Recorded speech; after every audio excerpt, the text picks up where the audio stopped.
Como criar o seu mundo ficcional? A ficção científica é ou não é parte da literatura fantástica? Quais são as diferenças entre terror e gótico? E muito mais. E aí, tudo fantástico com você? Cá estamos nós para o segundo episódio desse quadro que tem como meta responder as perguntas de vocês sobre diferentes temas da literatura fantástica, da fantasia, gótico, horror, ficção científica, para pesquisa, para quem quer escrever e muito mais, né? Então, nesse ponto aqui, eu vou responder a segunda parte das perguntas que foram colocadas lá no primeiro vídeo de 2 semanas atrás, que eu já respondi metade na semana passada, e essa eu vou responder a segunda metade, zerei.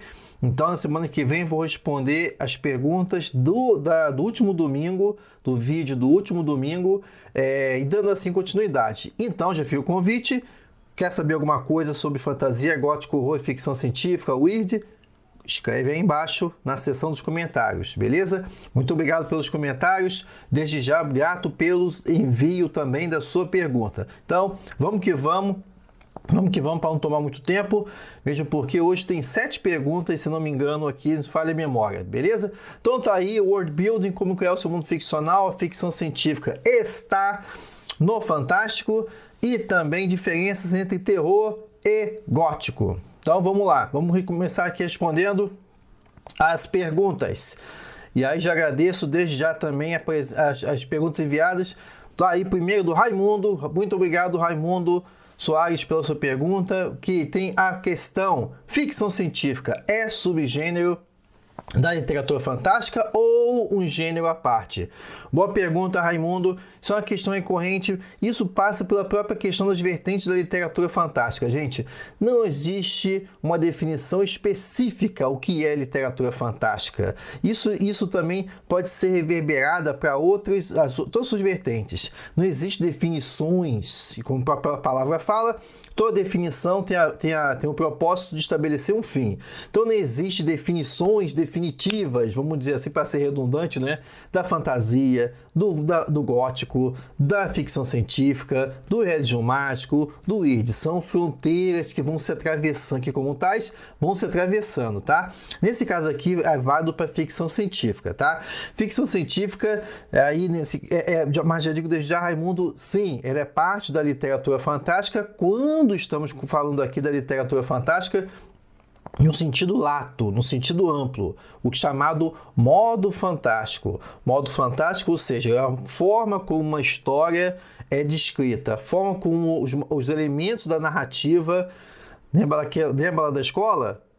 Personagem, enredo, espaço, tempo, tal, como é que eles são articulados, além também dessa questão do elemento diferenciador do sobrenatural, do elemento fantástico, tudo isso é trabalhado dentro da narrativa. Então, dentro dessa perspectiva do modo fantástico, do fantástico no sentido amplo, que abarca fantasia, gótico, lendas, fábulas e tudo mais, sim, a literatura fantástica, ela é parte a ficção científica é parte da literatura fantástica, sim, tá? Como eu te falei, você vai encontrar inclusive teóricos, por exemplo, como David Roas, um crítico espanhol, que ele diz que a ficção científica não está dentro da literatura fantástica, mas lembrando, é sempre bom especular, tá? Mesmo porque para cada crítico a gente tem que saber se ele está falando do gênero fantástico ou do modo fantástico. Já fiz vídeo aqui no canal sobre diferença entre gênero e modo fantástico. Gênero fantástico surgiu no final do século XVIII, vai até o comecinho do século XX, aí ele se reconfigura a partir do impacto de diferentes escritores como Kafka. Falei disso no vídeo da semana passada, tá? Então, se você encontrar esse questionamento se a ficção científica é ou não é literatura fantástica, fique tranquilo, porque isso depende muito da perspectiva, mas no sentido amplo, dentro desse guarda-chuva chamado literatura fantástica, no sentido comum que as pessoas entendem, né, enquanto uma representação não mimética da realidade, a ficção científica está lá ao lado do gótico, do terror, da fantasia e tudo mais, tá? Então fica tranquilo quanto a isso e vamos que vamos para a próxima pergunta. Vamos lá, que tem relação até com a primeira, né? Então tá, Obrigado, Vitor, pela pergunta. Olá, professor. Quais teóricos da ficção científica o senhor recomenda a leitura? Um abraço, adoro o seu canal. Já aprendi muito por aqui, continuo sempre aprendendo. Obrigado, Victor, pela presença.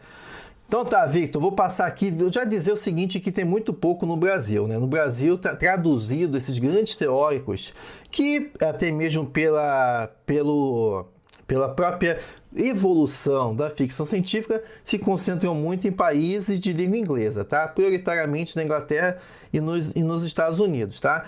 Então, e que forma essa grande tradição. Nesse aspecto, Vic, tem muito pouco traduzido no Brasil, tá? Deixa eu até voltar a câmera para cá para poder falar. Deixa eu dar a dica de um dos poucos que está traduzido no Brasil. Esse aqui recomendo, do Adam Roberts, né? A verdadeira história da ficção científica, do preconceito e conquista das massas, tá? Você vai encontrar no Brasil até mesmo livros de escritores e críticos nacionais, mas que eles se preocupam muito em descrever a evolução da ficção científica, tá? Então, mas enquanto discutir exatamente o que se constitui a ficção científica, temática e tal, então ainda falta isso no Brasil, por enquanto. Tá? Então, Adam Roberts, A Verdadeira História da Ficção Científica, do Preconceito e a Conquista das Massas. Tá? Fica a dica, excelente obra. Boa, muito boa para você. Agora, quanto a... Se você ler em língua inglesa, então vou te passar aqui umas dicas. Esse aí é obrigatório.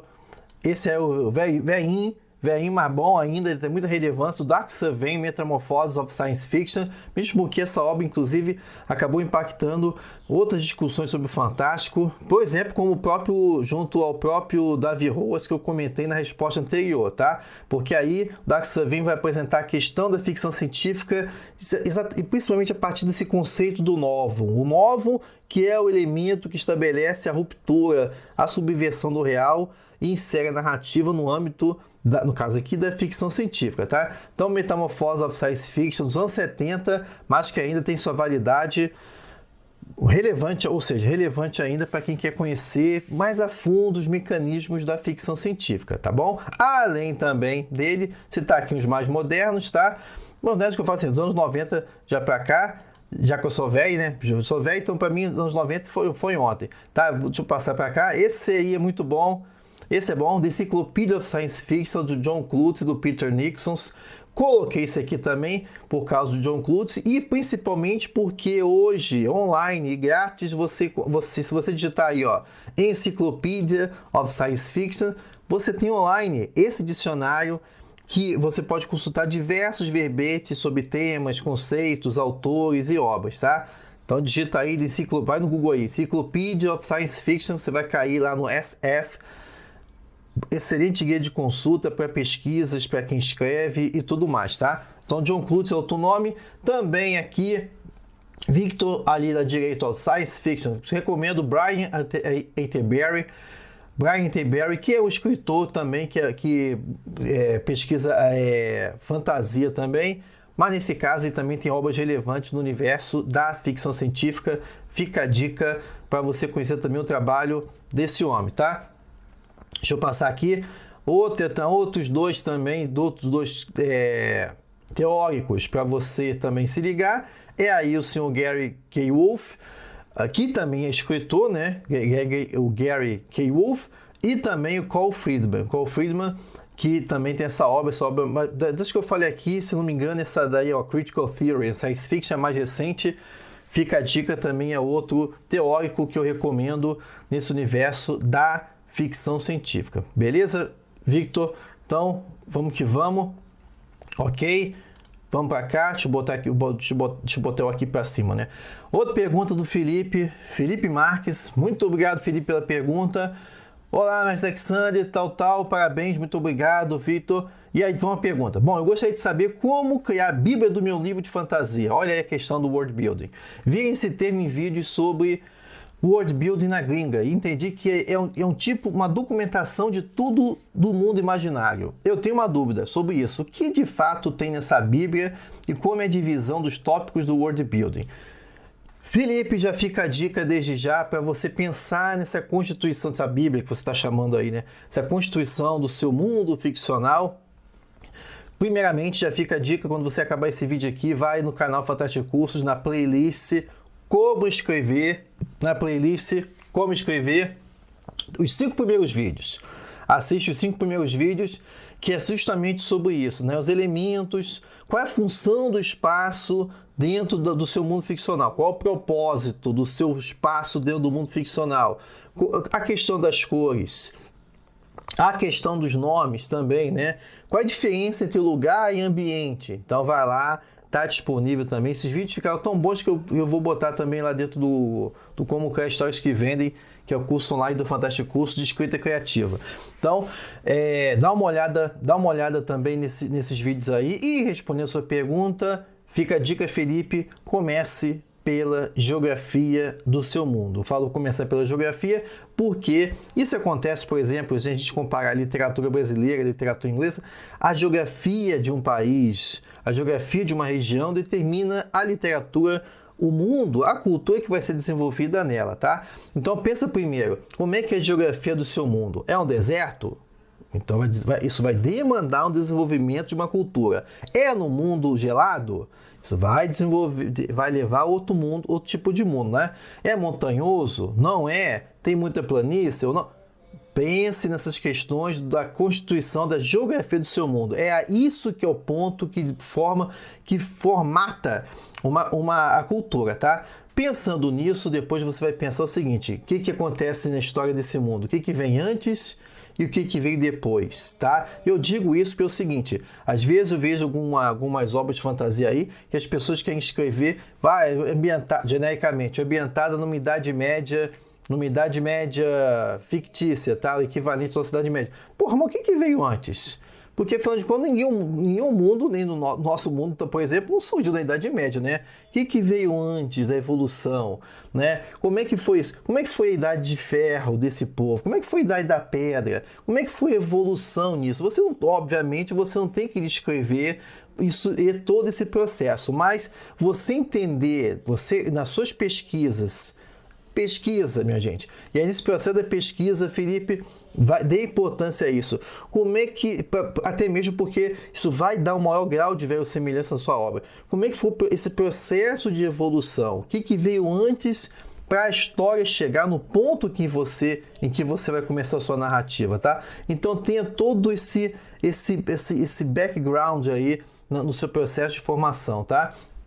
Então, geografia. O que veio antes, o que veio depois? Outra coisa que eu te aconselho: quais são as crenças que movem esse mundo? Quais são as crenças? Qual é a religião desse mundo?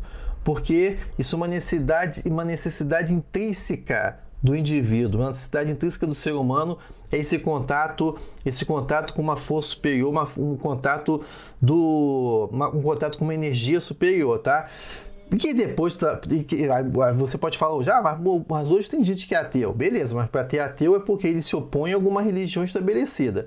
Então, como que essa geografia, como também que essa questão que eu te falei do antes e depois, deu forma a essas crenças culturais, de costumes do dia a dia e também da religião do seu mundo, né? Então, pensa nessa questão, ou seja, geografia, pensa no antes e o depois, ou seja, da história do teu mundo, e pensa na questão da religião, tá? Dos costumes, que a partir daí você já vai ter rascunhado já a Bíblia que você está chamando, tá? E aí também se liga também, Felipe, na próxima pergunta que tem a ver, vai também te ajudar a você pensar esse teu processo, beleza? Então, Felipe, obrigado pela sua pergunta. Vamos para o próximo, lembrando também disso, né, Felipe, que mundos ficcionais, isso é um modo inteiro, um modo extenso dentro do curso online do Fantástico Curso, como criar histórias que vendem. Inclusive, quem dá esse módulo lá dentro do curso são escritores da Ana Lúcia Merege, da de fantasia, o Oscar Nestares, da de horror, o Ricardo Labuto Gondim fala disso do universo da ficção científica. Então, são os escritores tratando como eles trabalham esses elementos nas narrativas deles. Isso está dentro só isso está dentro do modo mundos ficcionais, tá? Do como criar histórias que vendem, e como o nome já está falando, é um curso que se preocupa, vai além do que a gente imagina apenas como questões de escrita criativa, né?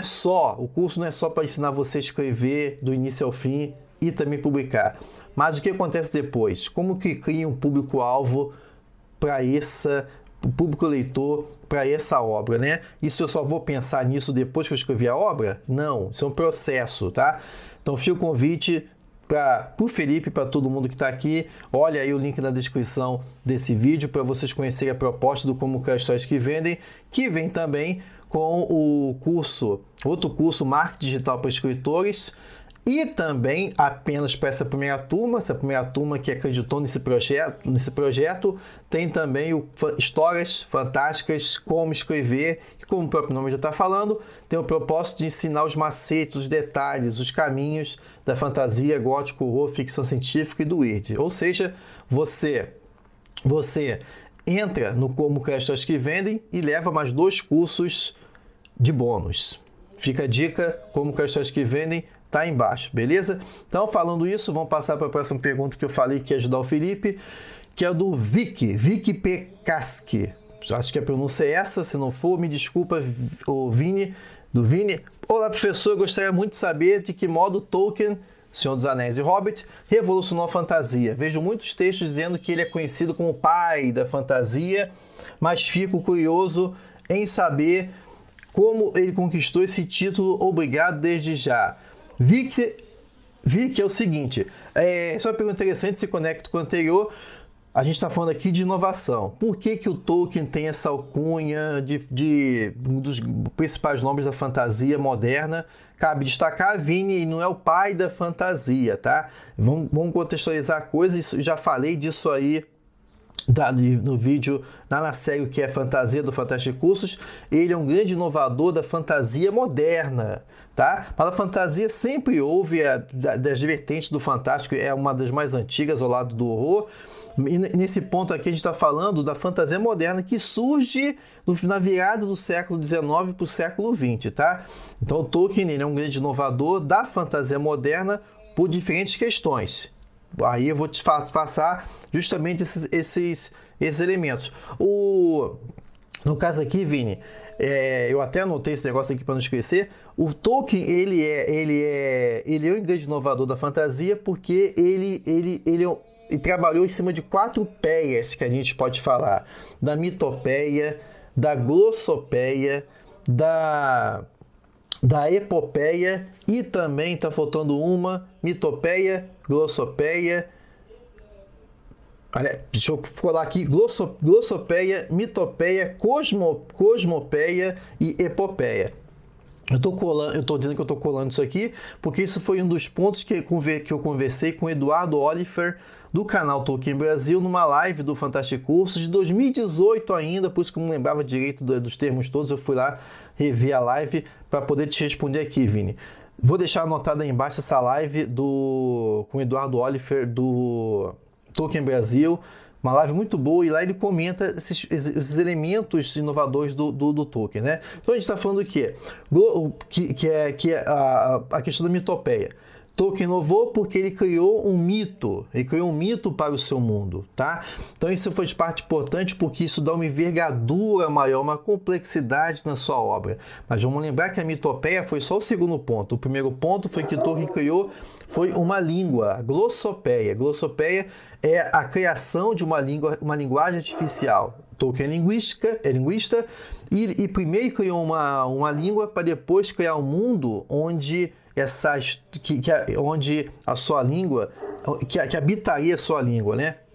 Então, nesse caso, o Tolkien inovou, porque primeiro, ele é um articulador de 4 peias. Primeiro foi a glossopeia, ele criou uma língua. Segundo, porque ele, a partir daí, criou um mito para embalar a sua narrativa, ou seja, ele criou, que isso está bem presente, por exemplo, no Silmarillion. Além disso também, ele criou, além de criar uma mitopeia, também ele pensou numa cosmopeia, ou seja, o cosmos, né? Não apenas criou o mundo na mitopeia, mas ele criou o cosmos, que aí também está presente no Silmarillion, que embala, né, onde está dentro dessa mitopeia. E por fim, ele também criou, aí fez um resgate dessa tradição ocidental da epopeia. A epopeia, que cabe lembrar dos grandes exemplos da literatura ocidental, né? A gente tem o Gilgamesh, mas principalmente a gente tem a Odisseia, a Ilíada de Homero. E nesse aspecto a obra do Tolkien também se destaca porque, como toda epopeia, a epopeia ela tem o sentido de ser uma narrativa que embala um povo. Não é? Beowulf, por exemplo, grande épico, grande epopeia do povo anglo-saxônico.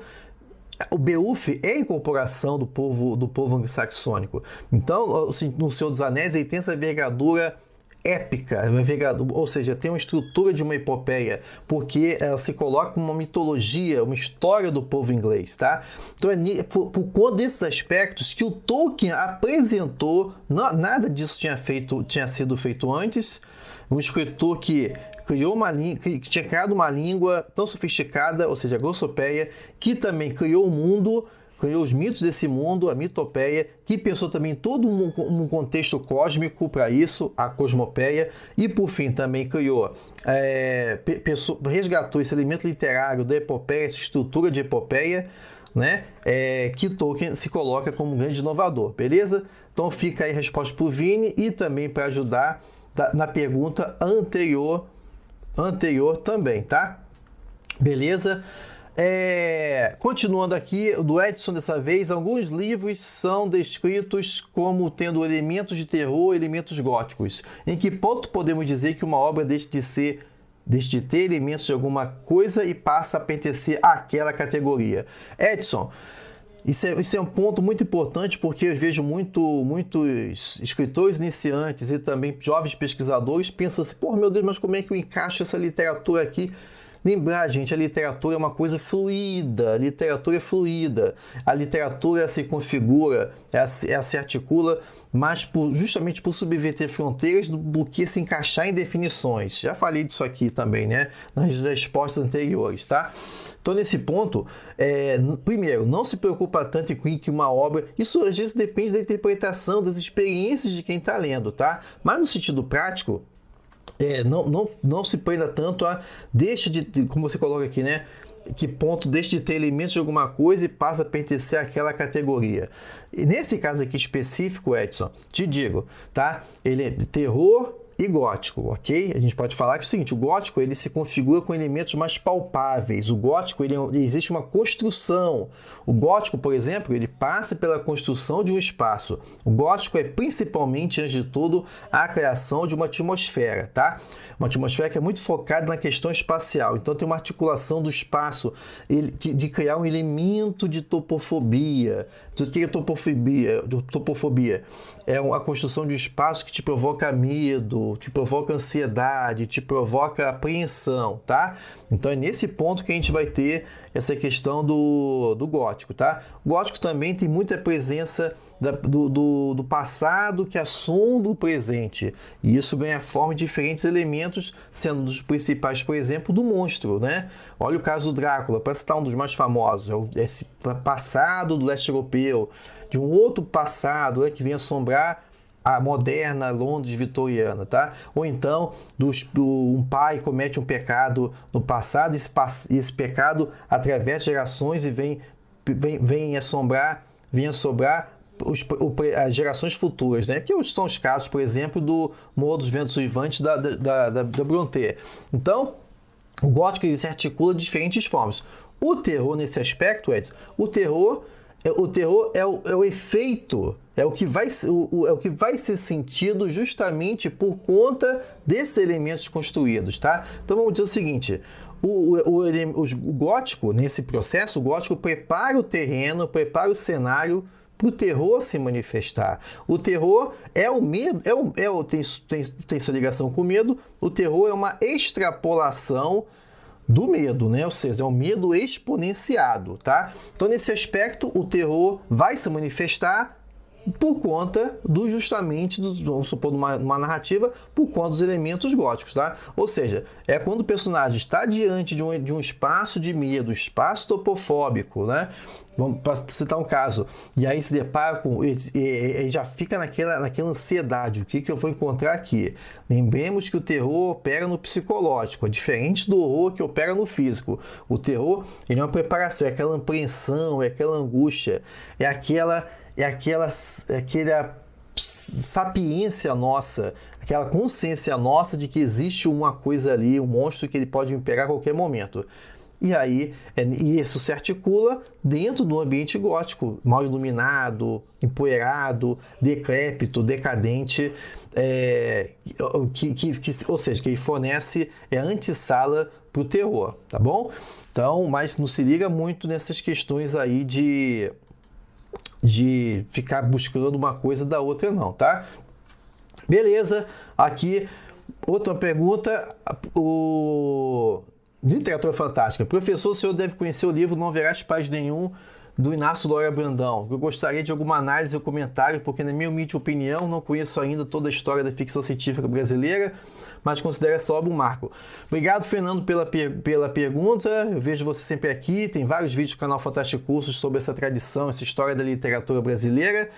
Grande obra do Inácio, foi publicada no começo dos anos 80, se não me engano, foi 82, acho que foi 81, e que é uma distopia clássica, uma distopia no sentido de que a gente vai ter um futuro, e aí a gente também tem elementos ali muito presentes em romances pós-apocalípticos, no sentido de pós-apocalípticos ecológicos, tá? O que a gente vai ter é um romance de primeira pessoa com um personagem, o Souza, nosso narrador de meia idade, professor de história. Isso tem todo o sentido, porque a gente está falando de um mundo ditatorial, controlado pelo esquema, né? Vamos lembrar que nos anos 80 a gente está nos estertores da ditadura no Brasil, e aí nesse mundo, a gente tem esse mundo controlado por um sistema opressor, o esquema, que controla o Brasil depauperado de florestas. A floresta amazônica se tornou um deserto. E por conta disso existem vários bolsões de calor espalhados por São Paulo, que é onde o Souza mora, né? Falta comida, a comida é produzida no laboratório, e o Souza vive como um bom protagonista de narrativa distópica. Ele começa a narrativa alienado no sentido de que ele já nem mais reflete sobre essas questões todas. Ele aceitou que o esquema está lá, que a vida é assim, que ele perdeu seu espaço enquanto professor de história, de fazer diferença nessa sociedade que, como toda boa ditadura, manipula a linguagem, manipula a realidade. Os livros de escola são alterados a partir dos interesses do Estado, da narrativa, né? Olha que coisa, né? Parece até que eu estou falando de noticiário do Brasil atual. Então, nesse ponto, o que a gente vai ter, Fernando, é esse protagonista que aí acontece algo com ele, algo físico, que eu não vou ficar falando aqui para não dar spoiler para quem não leu, né? E aí ele começa a caminhar pela cidade de São Paulo, né? Para poder observar mais de perto essa realidade em que se tornou o Brasil do futuro, tá? Então, você tem razão, Fernando, um clássico da literatura fantástica brasileira, no caso aqui da distopia brasileira, e que, como toda boa distopia, incomoda porque ela se conecta diretamente, principalmente com o Brasil de hoje, beleza? Muito boa, obrigado pela pergunta. E vamos lá, se não me engano, acho que a última pergunta é do Fabiano Galindo. Fabiano está perguntando o seguinte, Fabiano está dizendo: professor, realismo fantástico no Brasil, muito importante para atravessarmos o período dos anos 60 e 70, com obras como Saramandaia, de Dias Gomes, O Pirotécnico, de Zacarias, de Rubião, A Hora dos Ruminantes, de José J. Veiga. Esses são os grandes nomes do realismo mágico no Brasil, tá? Já falei isso eu não gosto desse termo realismo fantástico, porque, acaba usando, do meu ponto de vista, de forma inapropriada. Eu prefiro usar realismo mágico, tá? Então, mas sim, Murilo Rubião, José J. Veiga, os grandes nomes, principais nomes do realismo mágico no Brasil. Também comentei na aula, no vídeo passado, Incidente Antares, do Érico Veríssimo, outro grande exemplo de realismo mágico no Brasil, entre outros, né? Aí tá perguntando se eu destaco alguma obra que resgata o realismo fantástico, tá? Realismo fantástico e realismo mágico. Fabiano, vou recomendar uma aqui que não é literatura, vou recomendar um que é filme, de 2018, que é o filme O Grande Circo Místico do Cacá Diegues, tá? É o filme de 2018 que tem esses elementos aí de literatura do realismo fantástico, tá? Então fica a dica, O Grande Circo Místico do Cacá Diegues, se não me engano, foi até a busca do cinema nacional nesse ano para o Oscar, beleza? Então, meninos e meninas, respondendo aqui as perguntas, agradeço mais uma vez ao envio das perguntas que constituíram esse vídeo daqui. Anota a sua pergunta aí embaixo para o vídeo da semana que vem. Fica também, lembrar sempre, como eu comentei, fica o convite para você olhar aí embaixo e conhecer a proposta do Como Criar Histórias que Vendem. Vem escrever a sua história. E também, como você vai ver lá dentro, vem fazer diferença no mundo, ajudar outras pessoas com as suas histórias, com a sua paixão de escrever. Como? Clica no link aí embaixo e veja, conheça a proposta do Como Criar Histórias que Vendem. Beleza? Então, meninos e meninas, muito obrigado pela presença. Obrigado pela presença nesse vídeo. A gente se vê na próxima. Até lá!